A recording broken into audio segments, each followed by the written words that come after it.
Hello, I am going to do this video on a 25-year-old young lady who has suffered from domestic violence in the past, and now she is currently dating, but she's very fearful of what can happen in their relationship.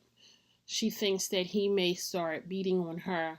At this time he has not, but the fears that she have about domestic violence and how she thinks about it a lot and how she's really afraid to get um, deep into the relationship with the young man she's dating. Her name is Ashley, and she's 25 years old. Okay, so Ashley, you explained to me that you have a fear of being beat by your current boyfriend because of all the past domestic violence that you have occurred in your relationships. So, what has actually happened in your relationships?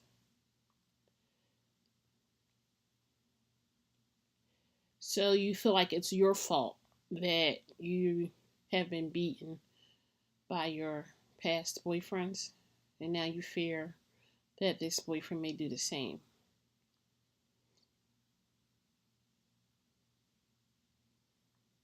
You often dream about it and you're very afraid. Okay, I understand. So, what we have to do is talk to you about your thoughts, and we're going to do something called cognitive behavior therapy, which we'll talk about the situation. You'll tell me how you feel so that we can stop, maybe help your reactions to the feelings that you're having. We want to, first, I would advise you to maybe make a journal of the feelings that you're having daily and about life in general. But when you start having thoughts about, the physical abuse that you experienced in the past, just write it down or color code it. I'll show you how to do that later on, but you can color code it every time you think about it, because we're going to try to help you with your thinking and the behavior that you're displaying at the time. Because this new boyfriend that you have, if he hasn't shown any signs of being abusive, you can potentially mess up a good relationship, and you don't want to do that. You're very young and you're a beautiful young lady, so let's try to work on the way you're thinking about your past experience. Okay, so let's talk about your past experience. Well, it was never your fault that a man would physically abuse you. It's never your fault. There's no reason for a man to ever abuse a woman or any other person for that matter. Right, I understand. So what you need to do is get out your mind that it was your fault. It's never your fault. Exactly, it's never your fault. Because you have experienced it with other men in the past, it's kind of hard for you to get it out of your mind. Um, Normally, when some kind of abuse is repeated in your life, your behavioral strategies for coping can be habituated. Habituated. I'm sorry.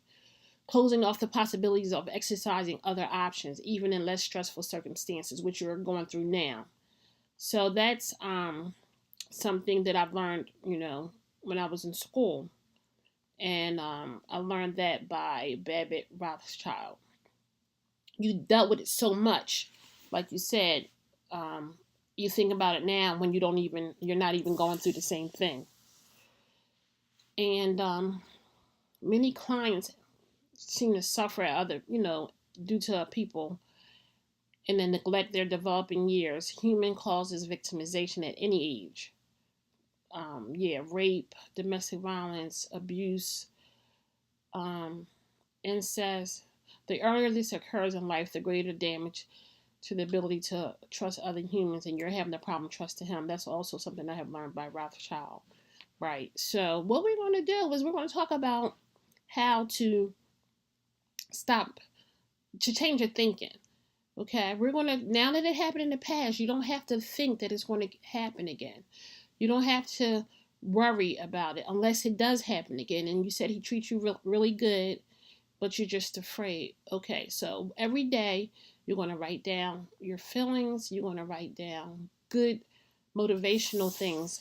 I'll give you a website. You can go in and and look at things, different sayings to keep you motivated, keep you happy, because you don't want to have a you don't want to mess up your relationship with this guy because of your past. Okay, so we're going to do that every day, and then we're going to do that for about a month. But I want you to come back to me in 2 weeks. Yeah, 2 weeks. You're going to come back and see me, and we're going to talk about more of how you're feeling. Yeah, so you're going to tell me how you're going to write down how you're feeling and what your behavior is towards the guy that you're dating now, your new boyfriend, and try to work hard on not taking it out on him and not trusting him if you're if he's not displaying any kind of behavior towards you as far as physical abuse. Don't feel guilty. No, like we said, it's not your fault. It's not your fault. And you're not putting your hands on him, right? Did you put your hands on the other boyfriends? No. Okay. So, right, it's never your fault. Just keep thinking positive, and you want to think encouraging things to yourself. Like I said, I'm going to give you a website, and if you have a smartphone, you can probably download a couple apps that you can look at every day, maybe 2 or 3 times a day, to keep you focused on happy things and not the past, because the past is the past, and I know it still affects you, but you got to just move forward, because you're a beautiful young lady. Move forward and think about happy times. Right. You're not the only one that goes through this, but we're going to try to get you on track. So I'm going to give you this journal. Here's a journal, and I have actually some copies that are already in here on mood and the way you feel. So I'm going to put this in here, and every day you color code how you're feeling. If you're happy, you color code it yellow. If you're sad, you color code it blue. And when you think about the physical abuse that you've encountered in the past, color code that red. Yeah, and we're going to see how many times you think about it throughout the course of a month. But try not to think about it. When you feel yourself thinking about it, just think happy thoughts. Think about how good this new gentleman is to you, and your goals in life, school, and you want to buy a house, and think about those things to keep you focused, because we're going to try to keep you focused on happy things and happy thoughts. And like I said, I know you're going to think about it, but just try not to, because you don't want it to mess up a good relationship, and you don't want it to mess up you. You don't want it to hold you back. You want to always just think forward. We all went through things in the past, and just move forward from this day on. Definitely. Yeah, that's what I advise you to do. Here's your journal. I'll see you back here in 2 weeks, and to to be happy. Just look in your phone, open your journal, and try to focus on happy times. Right. Cause yeah, it's hard to block it out. Right. It's very hard to block it out. You sometimes get trapped into thinking about it because of the your past that you've been through.